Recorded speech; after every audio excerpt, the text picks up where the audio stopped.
എല്ലാവർക്കും ഒരുപോലെ ഇഷ്ടപ്പെടുന്ന ഒരു ഈവനിങ് സ്നാക്കാണ് കായ്പോള. അപ്പോൾ അതുണ്ടാക്കാൻ വേണ്ടി ഇതാ 2 പഴുത്ത പഴം എടുത്തിട്ടുണ്ട്. ചെറിയ പീസായിട്ട് ഇതൊന്ന് കട്ട് ചെയ്ത് വെക്കാം. ഇനി ഒരു പാനിലേക്ക് നമുക്ക് പശുനെയ്യ് ഒഴിച്ചതിന് ശേഷം അതിലേക്ക് അണ്ടിപ്പരിപ്പും മുന്തിരി ഇട്ടിട്ട് നല്ലോണം ഒന്ന് വറുത്തെടുക്കണം. അതൊരു പാത്രത്തിലേക്ക് മാറ്റി കൊടുക്കാം. പിന്നെ അതിലേക്ക് ആ ഒരു സെയിം പശുനെയ്യിലേക്ക് തന്നെയാണ് നമ്മൾ നേരത്തെ മുറിച്ച് വെച്ച പഴം ഇട്ടിട്ട് നന്നായിട്ടൊന്ന് വാട്ടിയെടുക്കുന്നത്.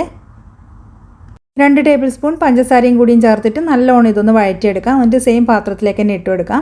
ഇനി 4 മുട്ട, 1 നുള്ളു ഉപ്പും ആവശ്യത്തിനുള്ള പഞ്ചസാരയും ചേർത്ത് കൊടുക്കാം. 1 നുള്ളു ഏലക്കപ്പൊടിയും അതുപോലെ ഒരു 1/4 കപ്പ് പാലും ചേർത്ത് നല്ലപോലെ ഇതൊന്ന് അടിച്ചെടുക്കണം. ഇനി ഇത് പഴത്തിലേക്ക് ഒഴിച്ചതിന് ശേഷം സ്പൂൺ വെച്ചിട്ട് നല്ലോണം ഇതൊന്ന് മിക്സ് ചെയ്ത് കൊടുക്കാം. ഇനി ഒരു പാത്രം അടുപ്പത്ത് വെച്ച് അതിലേക്ക് പശുനെയ്യ് ഇട്ടതിന് ശേഷം നമുക്ക് തീ നല്ലോണം ഒന്ന് കുറച്ചതിന് ശേഷം ഈ മാവ് അതിലേക്കൊന്ന് ഒഴിച്ചു കൊടുക്കാം. ഇത് മൂടി വെച്ചിട്ട് കുക്ക് ചെയ്യണം. 10 മിനിറ്റിന് ശേഷം അടിയായിട്ടുള്ള പാത്രം അടിയിൽ വെച്ചിട്ട് വേണം ഇതൊന്ന് കുക്ക് ചെയ്തെടുക്കാൻ. ഏകദേശം ഒരു 15 മിനിറ്റ് കൊണ്ട് റെഡിയാകും. അപ്പോൾ ഇനി തിരിച്ചിട്ടിട്ട് ആ ഭാഗവും കൂടി ഒന്ന് ഫ്രൈ ചെയ്തെടുക്കണം. അപ്പോൾ ടേസ്റ്റ് ആയിട്ടുള്ള നമ്മുടെ കായ്പോള ഇവിടെ റെഡിയായി.